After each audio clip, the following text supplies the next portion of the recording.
시간 하나님께서 우리에게 주시는 말씀은 로마서 12장 말씀입니다. 1절부터 5절까지 말씀 다 같이 자리에서 일어나셔서 오늘 주신 하나님 말씀 듣도록 하겠습니다. 그러므로 형제들아, 내가 하나님의 모든 자비하심으로 너희를 권하노니 너희 몸을 하나님이 기뻐하시는 거룩한 산 제물로 드리라. 이는 너희가 드릴 영적 예배니라. 너희는 이 세대를 본받지 말고 오직 마음을 새롭게 함으로 변화를 받아 하나님의 선하시고 기뻐하시고 온전하신 뜻이 무엇인지 분별하도록 하라.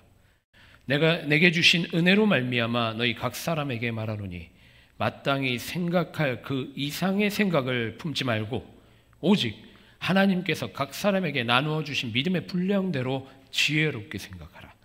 우리가 한 몸에 많은 지체를 가졌으나 모든 지체가 같은 기능을 가진 것이 아니니 이와 같이 우리 많은 사람이 그리스도 안에서 한 몸이 되어 서로 지체가 되었느니라.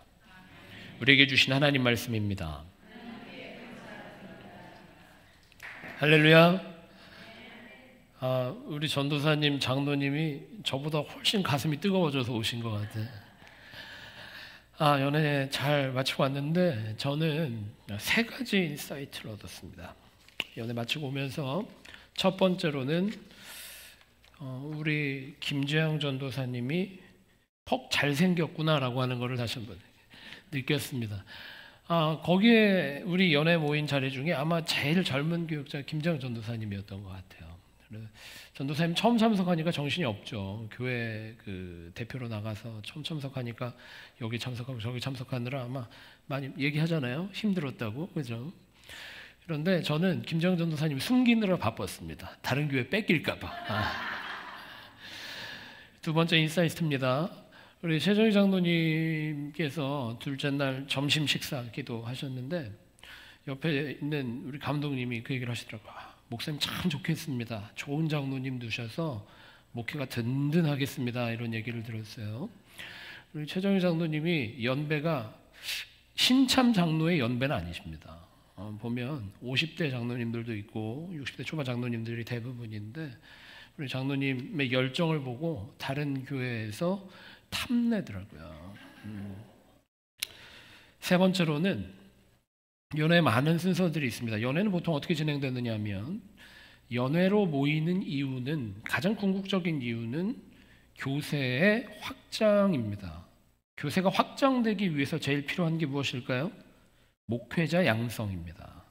작년 연애만 해도 목회자를 양성해내는데 어떤 해결책이 있을 것이냐 답을 찾지 못하고 어려웠었어요. 근데 올해 보니까 젊은 전도사님들, 젊은 목회자들이 대거 참여하고 또 우리 글로벌 감리교회 목회 프로세스에 조인하는 것을 보면서 우리 GMC의 차세대 목회자들이 잘 준비될 수 있겠다라는 생각을 했습니다. 목사 안수식을 연회해서 하거든요. 목사 안수식을 하면 목회자들은 너나 할 거 없이 웁니다. 왜 우는지 아세요? 첫 번째로는 나도 저렇게 감동적인 안수식이 있었는데, 두 번째로는 저 때 그만뒀어야 되는데 라고 생각하죠.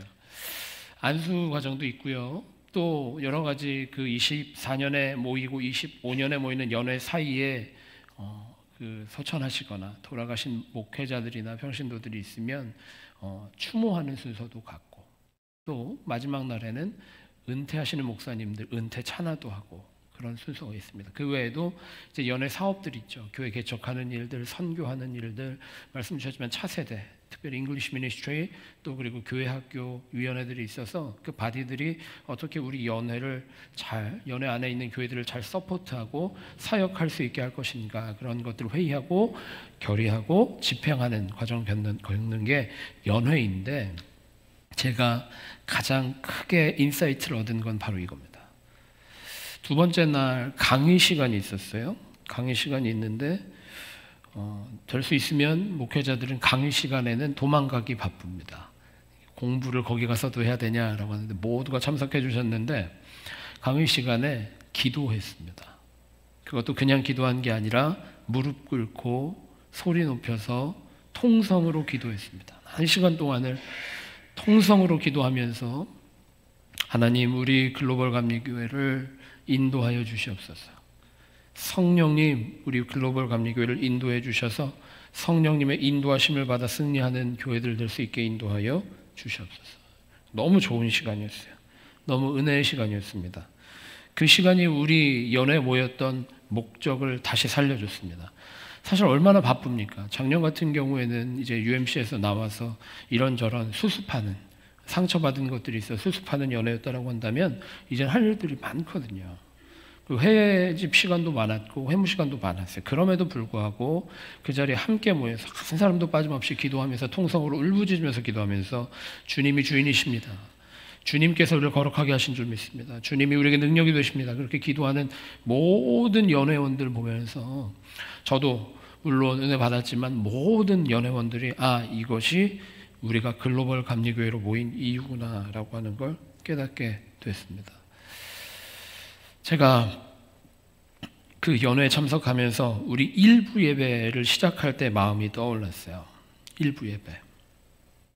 지금 우리가 일부 예배를 잘 드리고 있는데 일부 예배를 처음 시작한 이유가 여러 가지 이유로 예배 참석하지 못하시는 분들도 있기 때문에 일부 예배를 드렸고 또 바쁘신 분들도 있고 사실은 저는 그랬습니다.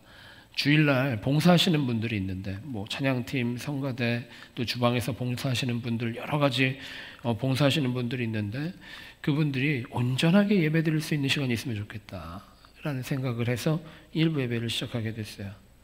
일부 예배 처음 시작했을 때 그 오랜 동안 사정상 시간이 맞지 않아서 예배 드리지 못했던 분이 예배 드린 후에 예배 끝나고 그 자리에서 일어나지 못하고 통곡하시는 모습을 아직도 저 기억합니다. 한 10여 분, 15분, 20분 이상을 통곡하면서 예배할 수 있게 해주셔서 감사합니다. 그렇게 저한테 얘기하시는데 이게 우리 믿음이구나. 우리 신앙의 본질이 여기 있구나 라는 걸 다시 한번 생각했던 기억이 있어요. 여러분, 우리가 지금 예배를 어떻게 드리고 있는지 한번 돌아봤으면 좋겠습니다. 우리가 왜 교회로 모여 있는지 다시 한번 생각해 봤으면 좋겠어요. 우리가 봉사도 열심히 하는 교회이고 또 헌신도 열심히 하고 계시고 사역도 열심히 하는데 우리가 무엇 때문에 사역하고 봉사하고 헌신하는지를 생각해 봤으면 좋겠어요.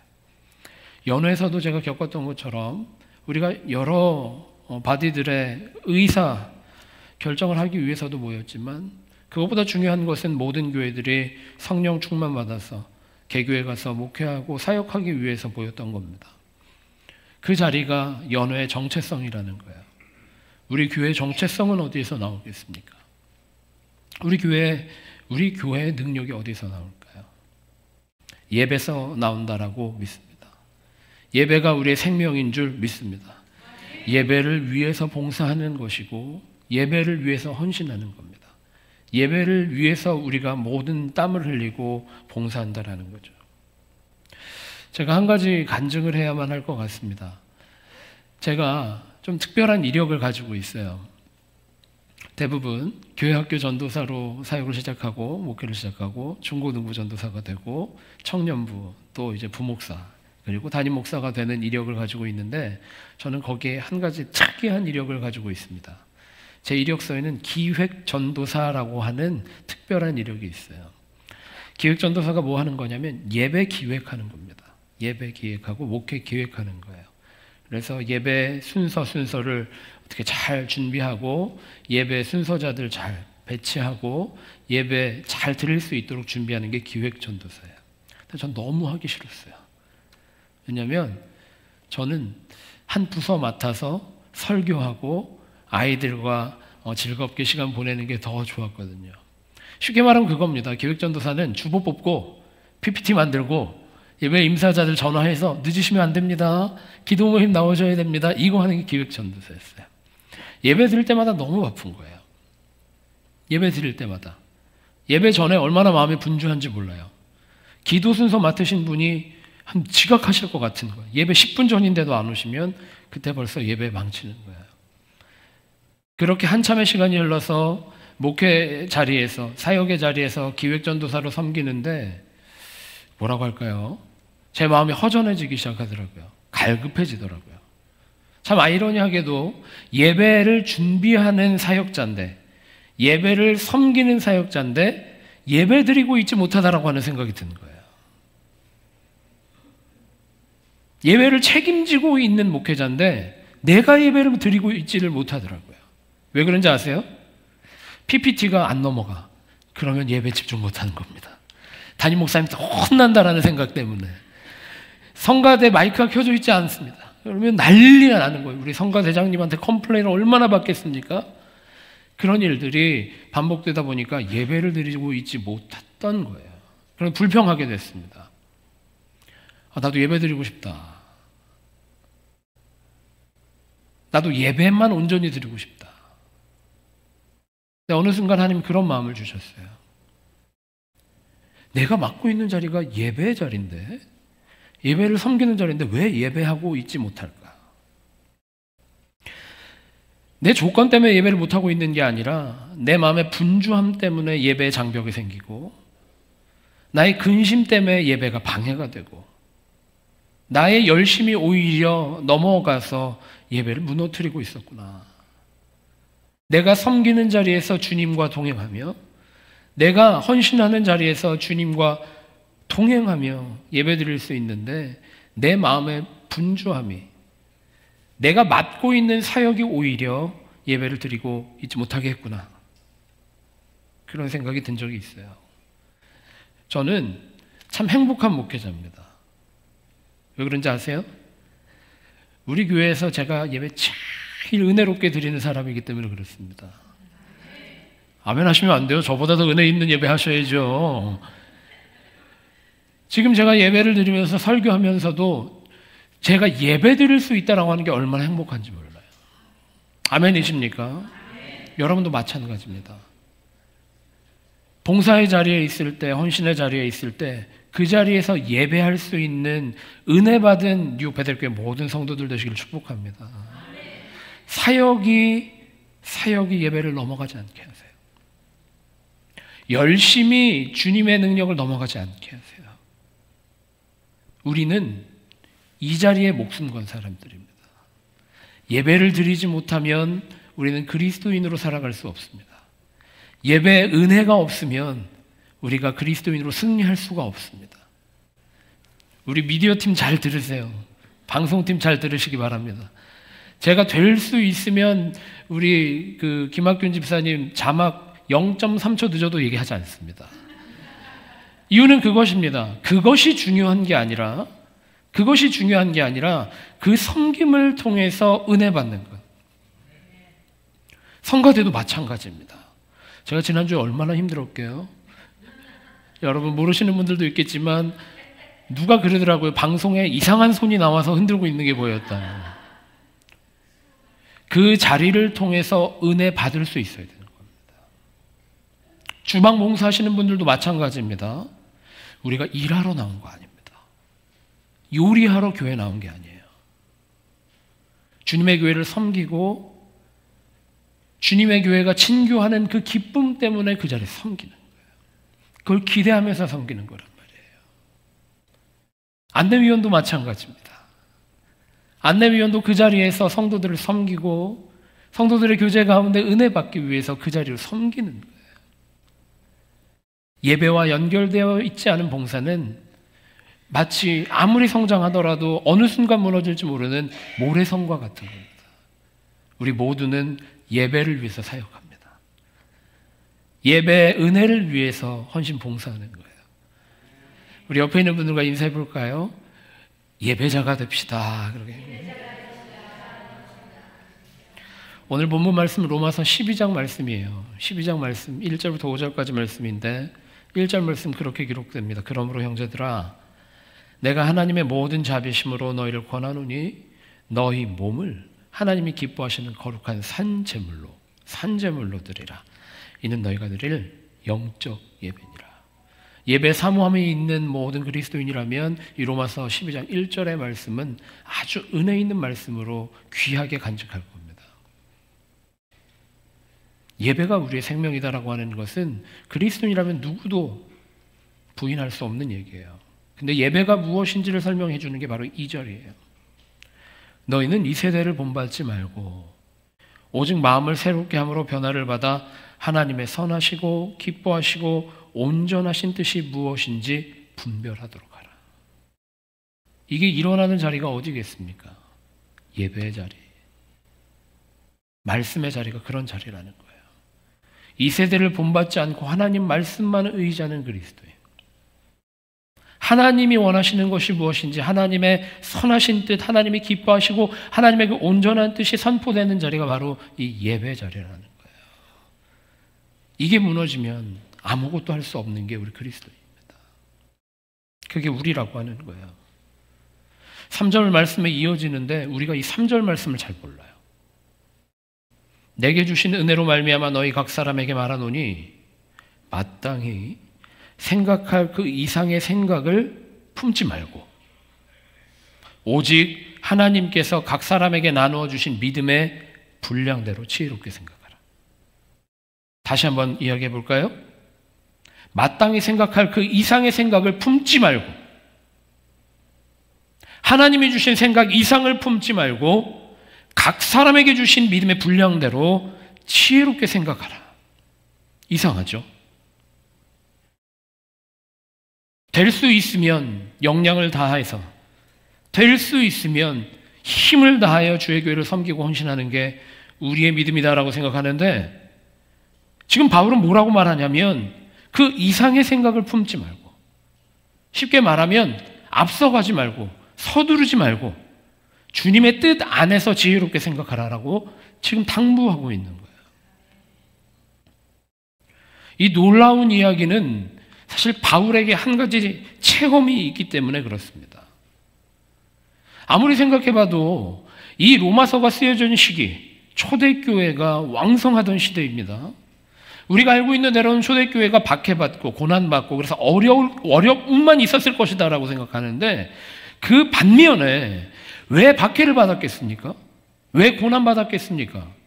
예루살렘에 모여있던 그 그리스도인들이, 교회가 어떤 이유에서든지 디아스포라 되고 흩어지고 소아시아 지역으로, 일부 유럽 쪽으로 흩어졌을 때 하나님은 거기에서 교회 역사를 그치지 아니하시고 흩어진 그리스도인들을 통해서 교회가 성장하고 부흥하게 하셨다는 얘기예요. 부흥했기 때문에 박해받은 겁니다. 성장했기 때문에 고난받은 겁니다. 이 이야기는 무슨 얘기냐면 교회가 바빴다라는 거예요. 할 일들이 많았다라는 겁니다. 쉽게 얘기할게요. 지금 초대교회는 나랑 상관없어 이런 표정을 하고 계시는데, 우리가 만약에 그렇다라면 생각을 해보겠습니다. 우리가 이렇게 앉아서 예배를 드리고 있는데 어느 날 갑자기 하나님이 하나님의 뜻대로, 하나님의 방법대로 우리의 상식을 넘어서서 어느 날 갑자기 주일 회집이 300명이 됐어요. 왜 웃지도 않으셔? 이렇게 좋은 얘기를 하는데 300명이 모여서 예배를 드렸어요. 그 다음 주에 500명이 모여서 예배를 드렸어요. 그 다음 주엔 1000명이 모여서 예배를 드렸어요. 그럼 여러분 어떨 것 같으십니까? 기쁘지도 않으신가 봐요. 어떨 것 같으시냐니까? 참 좋겠죠. 뭐 은혜 받는지 맞는지 모르겠는데 참 좋을 겁니다. 많이 모여서 예배하고 자리가 미어 터지고 그렇게 예배한다는 건 좋은 일일 거예요. 그런데 반면에 저를 비롯해서 우리 행정임원들, 교회 섬기는 분들의 마음이 어떨까요? 분주해질 거예요. 당장 우리 장로님들 분주해지실 겁니다. 당장 우리 주방 봉사하시는 분들 당황하실 겁니다.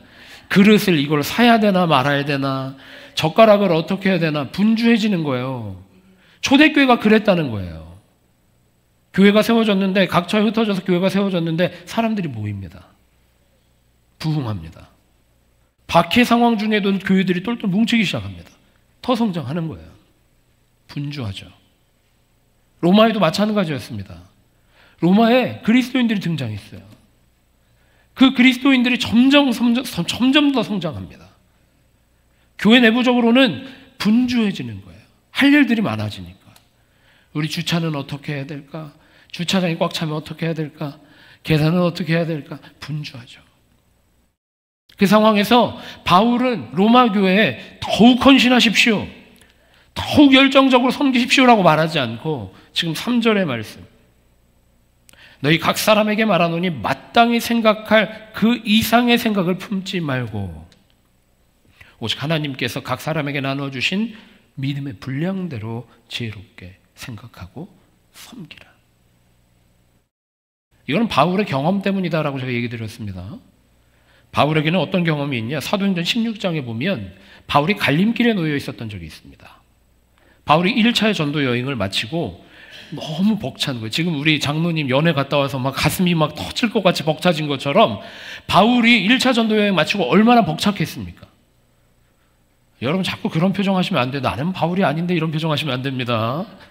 바울이 얼마나 벅찼어요. 1차 전도 여행을 했는데 이전에는 경험할 수 없었던 성령의 인도하심 따라서 가는 데마다 교회가 세워지고 그 교회가 성장하는 모습을 보면서 하나님의 역사에 내가 동참하고 있구나. 얼마나 벅찼겠어요. 얼마나 기분이 좋았겠습니까? 그러면 사람이 어떻게 되느냐? 자연히 바빠집니다. 할 일들이 마구마구 생각나기 시작합니다. 그렇죠? 2차 전도여행을 준비하면서 바울은 계획으로 가득 찼습니다. 내가 여기를 가야 되나 저기를 가야 되나, 가기만 하면 교회가 세워지고 가기만 하면 성령께서 역사하시는데 기대가 됐을 거예요. 계획합니다. 이제는 소아시아 지역에 한 번 더 가서 내가 한번 돌아봤던 1차 전도 지역에 가서 그 교회들을 돌아보고 그 교회 부족한 점들을 채워주고 그 교회의 필요가 무엇인지를 보고 그 교회를 더욱 당당하게 세워가야 되겠다라고 하는 생각을 하게 됩니다. 흑해 앞에서 지금 터키와 투르키예와 그리스 사이에 놓여있는 흑해 사이에서 이제 여기서부터 시작되는구나.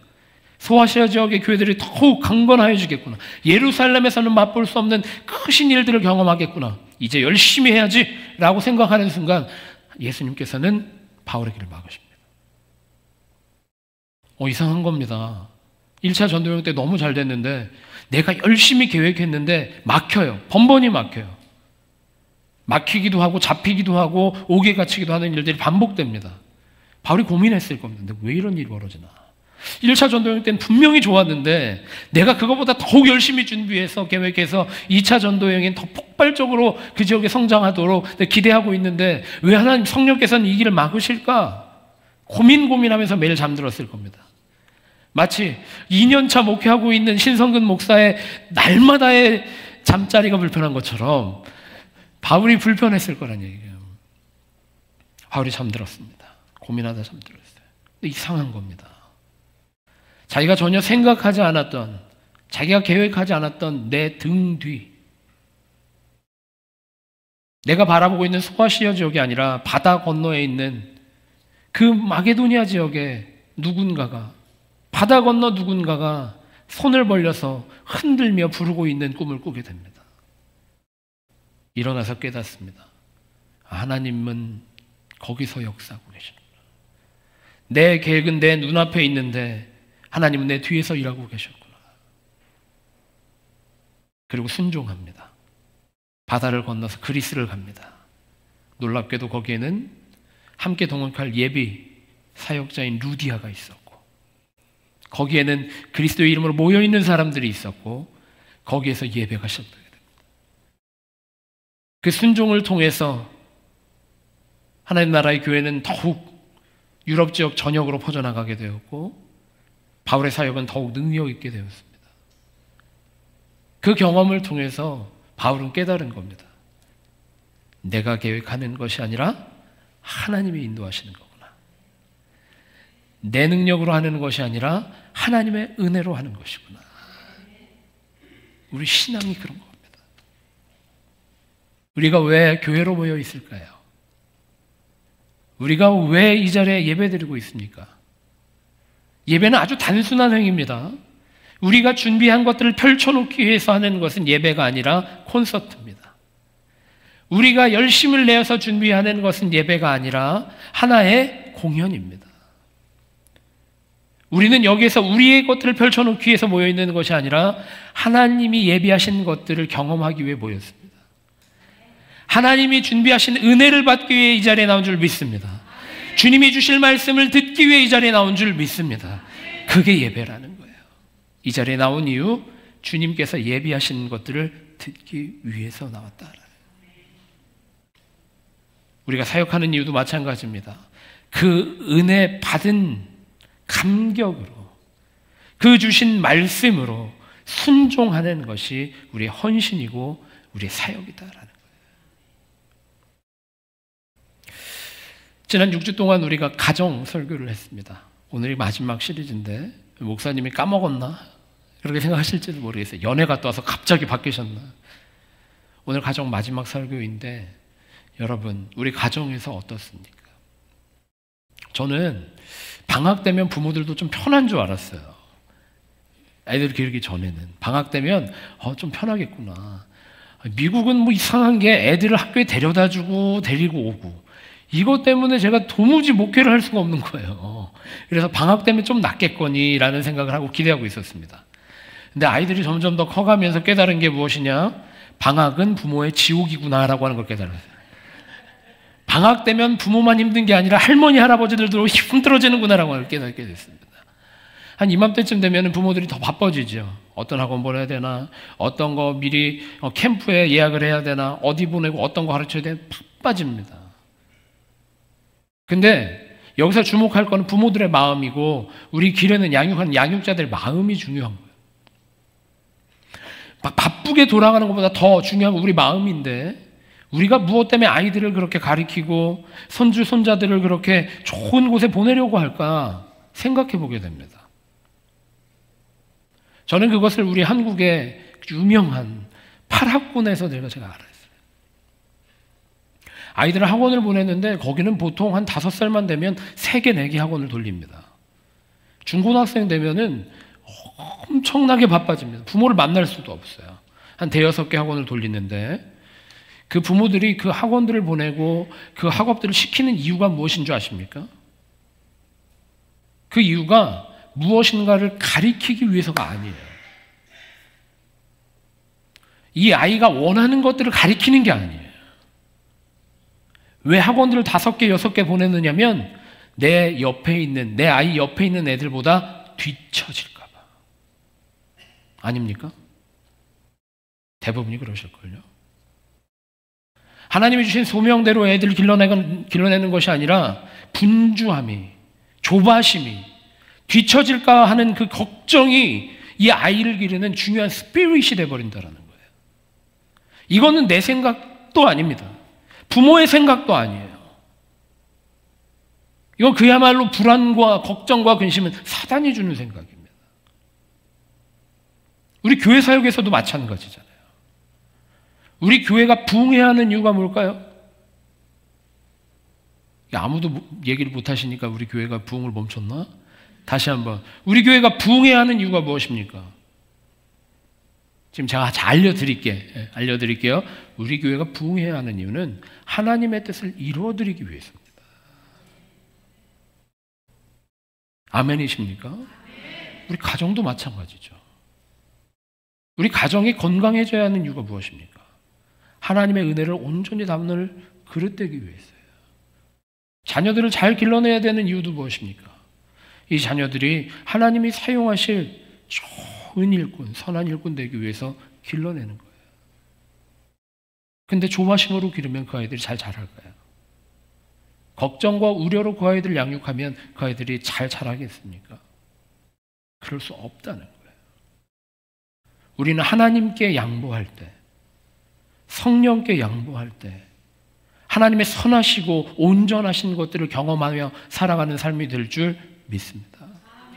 우리 모든 베델교회 성도님들이 주님의 예비하심을 경험하며 사는 성도들 되시기를 축복합니다. 부모들 잘 들으세요. 할머니, 할아버지들도 잘 들으세요. 하나님이 예비하신 것들을 함께 경험하는 가정 되시기 바랍니다. 걱정하지 마세요. 두려워하지 마세요. 언제나 하나님은 우리의 인생을 예비하고 계십니다. 우리 자녀들의 인생도 예비하고 계시는 줄 믿습니다. 그렇게 길러야죠. 그죠? 그렇게 양육해야죠. 그래야 하나님을 아는 자녀들이 되는 줄 믿습니다. 오늘이 성령 강림절입니다. 성령 강림절은 말 그대로 성령이 강림한 그 초대교회 역사를 기념하는 날입니다. 예수님께서 부활 승천하신 이후에 제자들이 모입니다. 예수님께서 말씀하셨습니다. 모여 있으라. 그리고 오순절 기간 동안 함께 그 자리를 지킵니다. 오순절이라고 하는 것은 오순입니다. 말 그대로 오순. 우리가 사순절은 알고 있는데 오순절은 몰라요. 사순은 뭡니까? 40일간의 기간이에요. 그럼 오순은 뭐겠어요? 50일간의 기간이에요. 40일 동안 우리가 기도하고 주님의 고난에 참여하는데 오순은 우리가 못하겠습니까? 오순. 예수 제자들이 모여서 마가의 다락방에서 50일 동안 모여 있었다라는 거예요. 모여 있었다라는 거예요. 여러분 생각해 보시기 바랍니다. 제자들의 마음이 어땠을까를 생각해 봐요. 여러분 앞에 부활하신 예수님이 나타나셨다니까요. 여러분 눈앞에 여러분이 손으로 만질 수 있어요. 그 못자국을 만져본 제자가 있는 거예요. 마음이 어떨까요, 그러면? 당당하죠. 당당하죠. 분주해집니다. 할 일들이 막 생각이 납니다. 뭐라도 해야 될 것 같습니다. 걱정과 우려도 있지만 그것을 넘어서는 기대가 있었을 겁니다. 지금이 50일이면 뭐라도 할 수 있는 기간이에요. 뭐라도 할 수 있는 기간에 지금 모여서 뭐 하라고 하셨을까요? 기도하라고 하셨어요. 앞서가지 말라는 거예요. 예수님께서 약속하셨습니다. 내가 주에 보내신 성령을 약속한다. 너희가 기도할 때에 하나님께서 성령을 주실 테니 너희는 모여서 기도만 하여라. 그때 어떻게 됩니까? 성령이 그 오순절 다락방에 성령이 불같이 임하게 됩니다. 거기에서 드디어 초대교회가 시작이 되는 거예요. 내 마음의 기대로, 내 마음의 설렘으로, 내 마음의 열심으로 시작되는 게 교회가 아니라 주님께서 성령 부어주셔서, 주님께서 성령을 허락하여 주셔서 가야 할 바를 알려주시고 해야 할 일들을 알려주시고 주님의 역사가 거기서 시작됐다는 거예요. 오순절 성령 사건 이후에, 마가의 다락방의 성령 사건 이후에 베드로와 요한이 움직이기 시작했다라고 말하는 게 사도행전의 역사입니다. 그 이전에 움직인 것이 아닙니다. 모여서 함께 기도하고 주의 약속 받은 성령을 체험하였을 때 교회가 드디어 움직이게 됐다라는 거예요. 우리는 하나님께 양보하는 사람들입니다. 하나님의 때를 기다리는 사람들입니다. 하나님이 일하실 것을 기대하는 뉴욕배들교회 모든 성도들 되시기를 축복합니다. 이 예배 자리에서 기다리는 겁니다. 이 예배 자리에서 주실 은혜를 기다리는 겁니다. 이 예배 자리에서 역사하실 성령을 기다리는 겁니다. 이 자리에서 주님이 해결하여 주실 줄 믿습니다. 자, 다음 주에 볼 거예요. 1부 예배 때 어떻게 되는지, 2부 예배 때 어떤 일이 벌어지는지.